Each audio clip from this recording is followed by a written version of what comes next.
Bienvenidos a un nuevo capítulo del ciclo de ¿Qué somos capaces?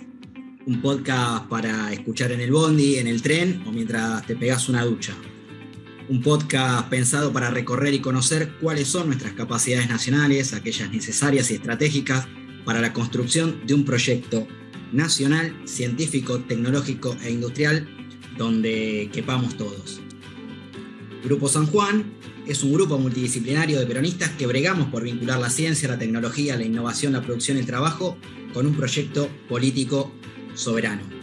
Podcast de ¿Qué somos capaces? Grupo San Juan.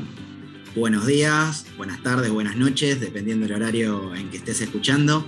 Hoy vamos a estar hablando de nanotecnología y en particular vamos a estar charlando con Vera Álvarez, presidenta de la Fundación Argentina de Nanotecnología. A su vez ella es investigadora del CONICET y vicedirectora del Instituto de Investigaciones, Ciencia y Tecnología de los Materiales de la Universidad Nacional de Mar del Plata. Buen día, muchas gracias por la invitación. No, para nosotros es un placer tenerte acá y poder charlar y debatir y entre todos por ahí empezar a divulgar y a difundir lo que son estas nuevas ciencias o técnicas como son la nanotecnología, la biotecnología y en general lo que nosotros consideramos las capacidades nacionales estratégicas de la Argentina. Todos hemos visto alguna vez una película o una serie en la que se menciona el término nanobot y nos parece algo sacado de la ciencia ficción. O escuchamos a alguien mencionar un material que parece casi milagroso, como lo es el grafeno. Sin embargo, ello no está tan alejado de la realidad y tiene su soporte científico en lo que se denomina nanotecnología.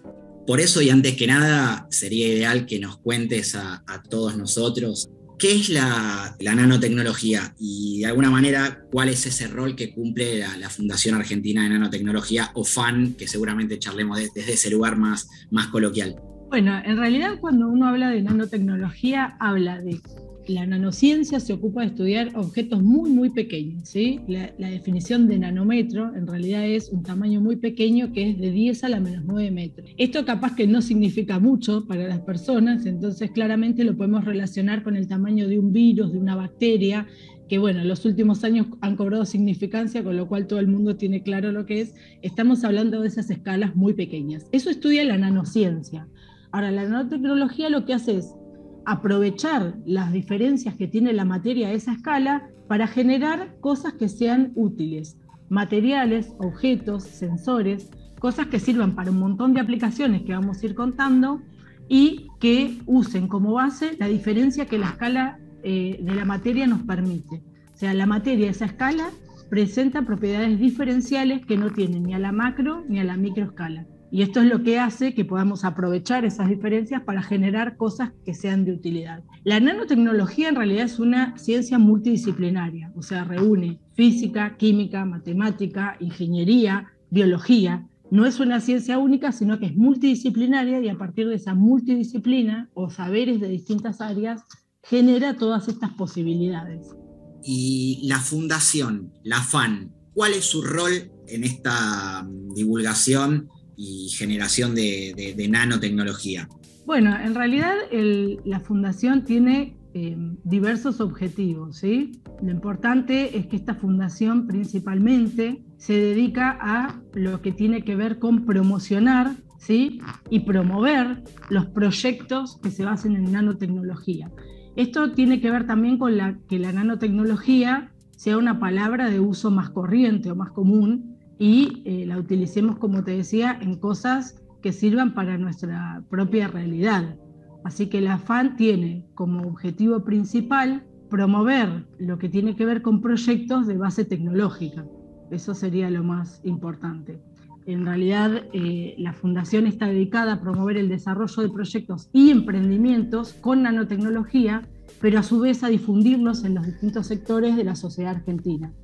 El objetivo principal que tenemos como fundación es vincular a los distintos actores que intervienen en esta nanotecnología y generar un ámbito que sea propicio para el desarrollo de estas tecnologías dentro de nuestro país. Entonces, en términos prácticos, ¿cuáles son las aplicaciones que podemos pensar en términos de nanotecnología en distintos sectores? No sé, se me viene a la cabeza salud, energías renovables, textiles, que sé que hubo una experiencia en Chaco muy interesante, que capaz que la conocés y no las podés contar, alimentos, en el ambiente. Digo, ¿cómo podemos relacionar esta idea de nanotecnología como algo por ahí hasta lejano con las aplicaciones concretas que podemos todos los días vivir los argentinos y las argentinas? Bueno, yo creo que el caso más emblemático de esto que decías vos de los textiles tiene que ver con el barbijo Atom Protect que usó todo el mundo, ¿sí? Con la pandemia. Este desarrollo que ha sido el CONICET, bueno, la UBA, la UNSAM, tiene que ver con el uso de nanopartículas en un textil. Estas nanopartículas en particular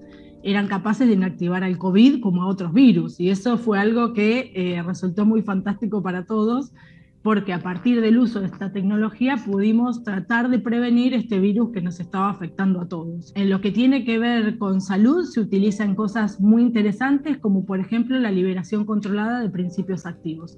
Esto así suena como muy rimbombante, pero por ejemplo podemos transportar un fármaco oncológico que todo el mundo sabe que tiene efectos negativos sobre el resto del cuerpo humano, o sea, si bien afectan al tumor o al cáncer, que es algo que también nos persigue no solo en Argentina, sino a nivel mundial, es todavía una enfermedad irresoluble o sin solución, lo que hace es dosificar, llevar el fármaco al sitio de acción, o sea, al tumor, que se libere en forma controlada, y esto lo que hace es que sea más efectivo, pero además que prevenga que el resto del cuerpo, los tejidos, el resto de nuestro cuerpo humano no se vea afectado, porque los efectos secundarios de estas drogas son muy fuertes. Entonces eso es algo que está en nuestra realidad lamentablemente cotidiana, porque quien no tiene a alguien cercano que ha pasado por alguna de estas enfermedades.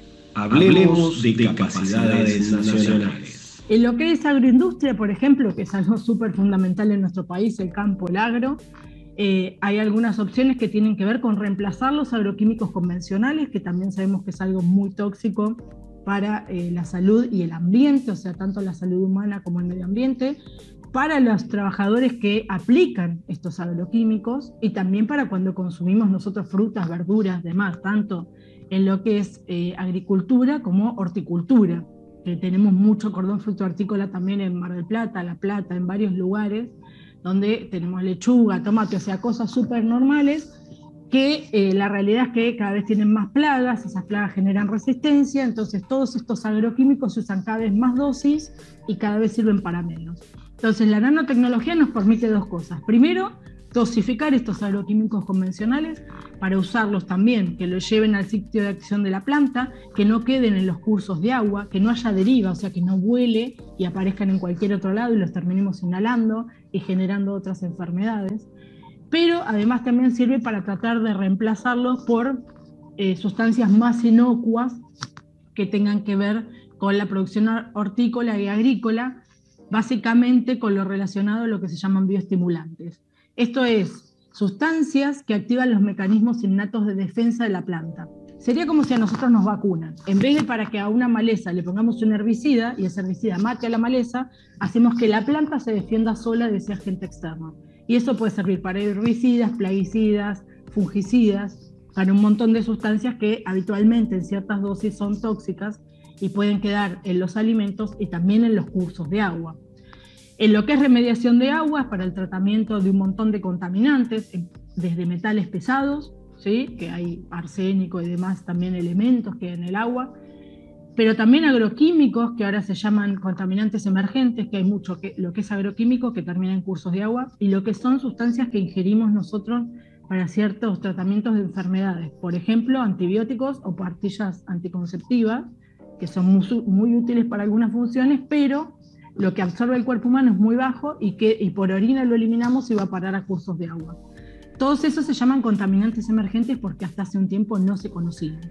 Entonces la nanotecnología nos permite remediar esos contaminantes del medio ambiente también. Y bueno, en realidad son casi infinitas las aplicaciones, pero estas tienen que ver con cosas que vivimos día a día, ¿no? Lo que comemos, cómo cuidamos nuestra salud y cómo cuidamos al medio ambiente. Por eso elegí estos ejemplos para contarles, pero hay muchísimos. Es sumamente interesante porque lo que uno observa es la articulación, ¿no? Y en función de la articulación en relación a un objetivo social, que es lo más importante, que en definitiva la ciencia tiene que servir para resolver alguna problemática concreta, sino termina siendo parte de un claustro del conocimiento y muy alejado de las necesidades cotidianas de los argentinos y las argentinas. Por eso quería consultarte acerca de ese vínculo o articulación entre sector privado y sistema científico tecnológico nacional, tanto público y privado, y en relación a que ustedes son, desde la FAN, incubadores, o sea, incuban empresas de base tecnológica, y se me venía a la cabeza el caso de Immunova y el caso del suero equino, que tanta repercusión tuvo en plena pandemia, y de paso ya te meto en el rol que puede llegar a cumplir en esta articulación el laboratorio NanoFab que tienen ustedes ahí en la fundación. Bueno, la verdad que es súper interesante todo lo que me decís. Nosotros en la FAN ahora tenemos 14 empresas incubadas, todas, como decís vos, son empresas de base tecnológica. En general tienen bio y nanotecnología, que es lo que comenzamos charlando, y justamente lo que buscan es que estos desarrollos que se hacen en el laboratorio no queden ahí encerrados, sino que lleguen a la sociedad. Por un lado, porque son valiosos los desarrollos de por sí para la sociedad, por todas las temáticas que charlamos, ni hablar del suelo equino hiperinmune, que también fue útil durante la pandemia. También está Chemtest, que hizo test para diagnóstico, o sea, un montón de empresas que además fueron como reconvirtiéndose para responder a la pandemia, y eso es lo interesante de las empresas de base tecnológica, que pueden ir respondiendo a diferentes necesidades, no hacen algo estructural y repetitivo, sino que pueden responder a distintas demandas, sobre todo de la sociedad, y sobre todo trabajar en sacar de los laboratorios lo que tanto invierte el Estado, ¿no?, en que todos esos desarrollos se realicen. Si nosotros pensamos que los investigadores de CONICET, las universidades, investigadores, investigadoras, trabajamos con el sueldo que nos pagan todos los argentinos y las argentinas, y que eso surge de los impuestos que pagamos todos, y a mí siempre me queda en la cabeza esto de que hay gente que tal vez tiene que viajar 4 o 5 horas en colectivo para poder ir a su trabajo, tienen trabajos de un montón de horas con sueldos que apenas les alcanzan para vivir, y me están pagando el sueldo. Eso nos genera una responsabilidad adicional. Entonces creo que la FAN cumple este rol de tratar de sacar de los laboratorios lo que ahí ocurre, por un lado para que llegue a la sociedad, por otro lado para poder devolver todo esto que estamos conversando, pero también para generar empleo de valor agregado, porque esas industrias comienzan a generar productos, tienen empleados, y esos empleados también generan dinero que gastan en las cosas que necesitan. Entonces la industria es un círculo muy virtuoso, porque además cuando hay una industria después se necesita una escuela, un hospital, la gente gasta en los comercios, con lo cual generar industria creo que es algo fundamental para nuestro país, ir generando parques tecnológicos también en distintos lugares del país, y hoy es un objetivo que la FAN tiene, salir de esta única sede que tiene en la UNSAM para ir a distintos lugares del país. Todavía estamos analizando dónde, pero la idea sería algo al norte y algo al sur, que tenga alguna también potencia, que tengamos investigadores relacionados con la temática nano y bio, también que tengamos industria o parques industriales que quieran crecer. Así que en esta nueva etapa de la FAN también estamos estudiando ese desafío, lo estamos haciendo con el Ministerio de Ciencia y Tecnología, con gobernadores también que están interesados en que la FAN vaya a parar a ciertas provincias, ciudades y demás, y bueno, que se extienda a todo el país. Si bien desde Buenos Aires se hace cosas con todo el país, sería interesante empezar a tener estos nuevos lugares de focos de desarrollo de industria, empresas de base tecnológicas con bio y nanotecnología en otros lugares que no sea solamente Buenos Aires, ¿no? Para que no sea la famosa frase de Dios está en todos lados pero atiende en Buenos Aires, que es lo que nos suele suceder. ¿Nanotecnología para qué? ¿Nanotecnología en dónde? ¿Nanotecnología cómo?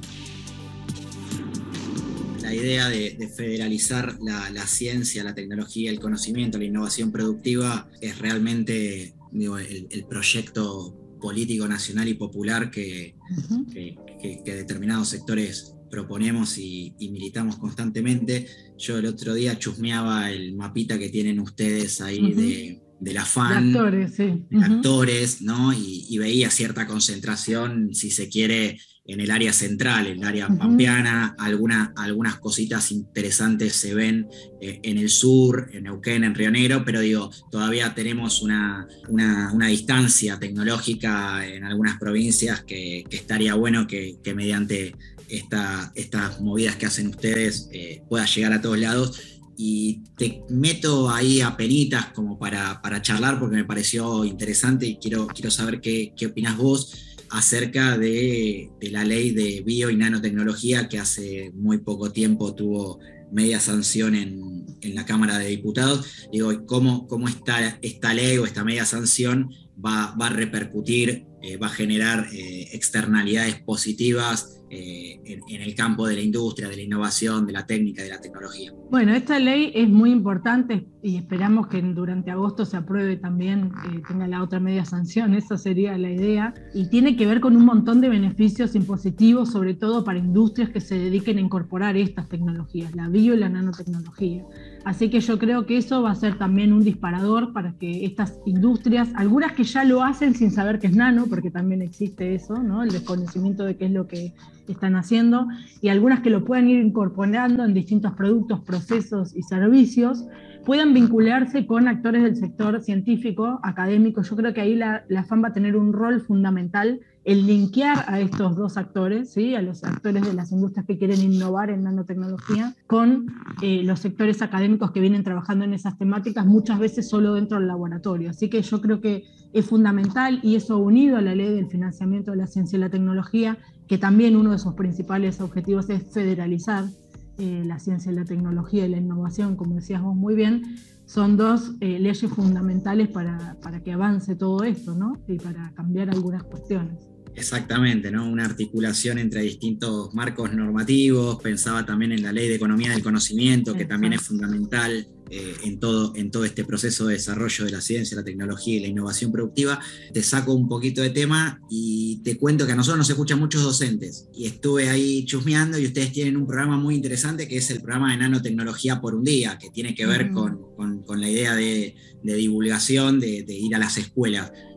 ¿Cómo funciona ese programa? ¿Cómo pueden hacer los docentes y las docentes que nos escuchan para poder contactarse con ustedes y poder ser parte de este programa? Bueno, en realidad el programa Nanotecnólogos por un Día es algo que nos encanta y nos enorgullece mucho, ya tiene 11 ediciones. Ahí lo que se busca sí es que se conozca la nanotecnología, sobre todo en alumnos de escuela secundaria, ¿sí? Pero también hay cosas para otros sectores, pero difundirlo en la sociedad en general con distintos programas. NanoU está más pensado, que es Nano Universidad de alguna forma, que son cursos gratuitos, hay de nanomedicina, de nanomateriales y demás, esos los pueden encontrar en la página de la FAN, tanto para tomar una clase que les interese como para hacer el curso completo, rendir un examen virtual y tener un certificado. Eso lo puede hacer cualquier persona que le interese. Y lo de Nanotecnólogos por un Día, que tiene que ver con más acercarnos al sector de las escuelas, sobre todo secundarias. Mucho tiene que ver con dar charlas en distintos lugares del país. Hemos logrado alcanzar casi todas las provincias. Este año estamos, relanzando todo, porque al haber cambio de autoridades también han cambiado un montón de cuestiones, pero básicamente vamos a tener charlas en distintas provincias. También vamos a tener algunas en el marco del Nano Mercosur, que no se hace desde el 2017 y lo vamos a hacer en noviembre en el C3, esa es la idea para este año. También vamos a tener actividades con niños y jóvenes. Pero más allá de difundir la nanotecnología, también lo que buscamos es generar vocaciones científicas, o sea, no necesariamente dedicadas a la nano, sino el interés por la ciencia, la tecnología y para qué nos puede servir eso, y que haya chicos y chicas interesados en estudiar carreras científicas, ¿no? No necesariamente nano, pero el nano es el disparador, digamos, para esta experimentación, este interés y demás. Nosotros tenemos un equipo de comunicación que es muy interesante, que maneja todo esto, ¿no? NanoU, Nanotecnólogos por un Día, Nano Mercosur y algunas otras herramientas que van surgiendo, que pueden consultar en la página. Lo interesante es que cada área tiene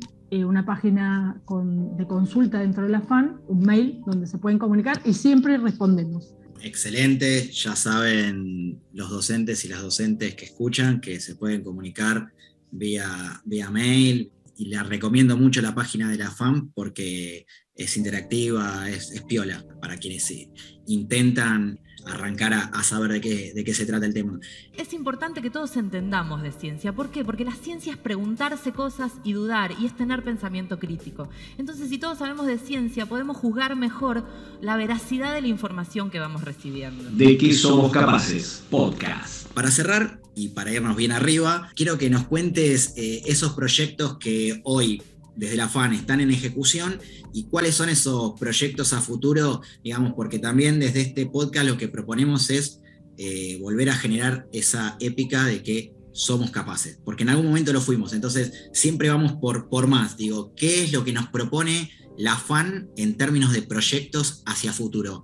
Bueno, nosotros nos proponemos primero reposicionar estas herramientas que tiene la FAN que han sido tradicionalmente tan importantes como Nanotecnólogos por un Día y Nanomercosur, y el lanzamiento también, relanzamiento de los proyectos Presemilla, que han sido proyectos muy característicos de la Fundación, donde en general los desarrollos tecnológicos tienen varias etapas que se llaman TRLs o grados de madurez tecnológica. Son 9, esto es interesante, hasta el 3 se hace en el laboratorio, del 7 al 9 se hace en la industria, y en el medio hay algo que se llama el Valle de la Muerte, donde alguien nos tiene que ayudar porque es donde todos los proyectos caen. Bueno, la FAN se posicionó en ese lugar hace muchos años, teniendo estos proyectos que trataban de acompañar a emprendedores, que pueden ser científicos, pueden ser industriales, puede ser mezcla de los dos, que en general es lo más interesante, para saltar ese Valle de la Muerte. Ahora estamos trabajando en rediseñar esta herramienta, ¿sí? También con montos que sean interesantes, tiempos de ejecución cortos de 1 año y flexibilidad para la ejecución de fondos, porque a veces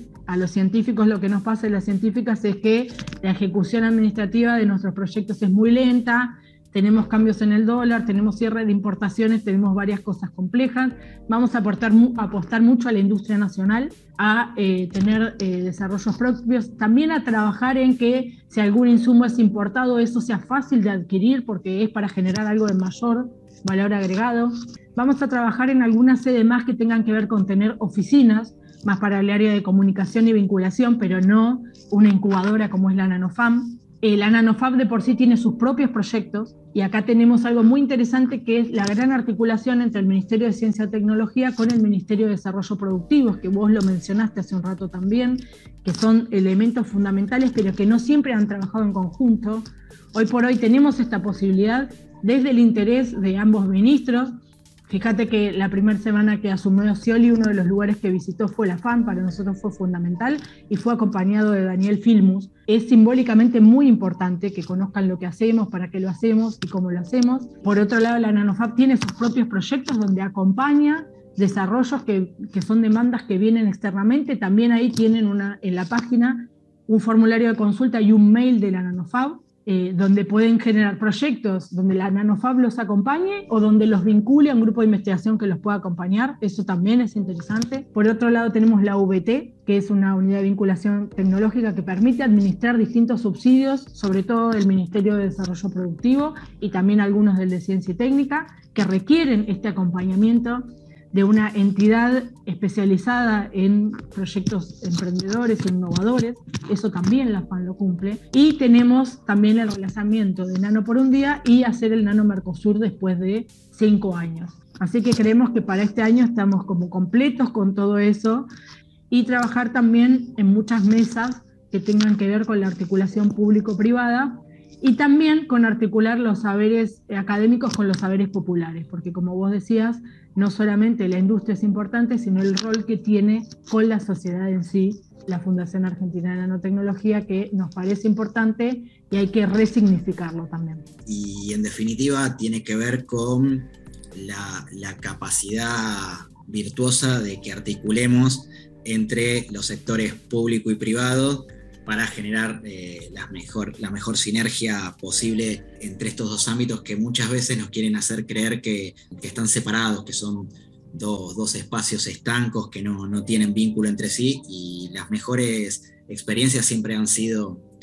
donde se articularon lo público y lo privado. Con esto, Vera, te agradecemos enormemente que hayas tenido este tiempo con los compañeros del Grupo San Juan. Así que agradecer a la gente de la FAN por estar presente en este podcast, que, como dije al principio, tiene como misión, como objetivo, promover nuestras capacidades nacionales estratégicas. Invitamos a todos los que nos escuchan a que vayan a visitar la página de la FAN, y por otro lado también que vayan a chusmear nuestras redes sociales, que constantemente estamos subiendo nuevo contenido. Bueno, muchísimas gracias a vos. Y bueno, la verdad que todo lo que dijiste es súper interesante, y en esa articulación pública-privada también sumar al sector gubernamental en el famoso triángulo de Sábato, ¿no? Que es lo que hace virtuoso a todo este sistema. ¿De qué somos capaces? Una producción del Grupo San Juan. Nos despedimos como siempre diciendo que los países tienen el tamaño de sus sueños, pues entonces soñemos en grande.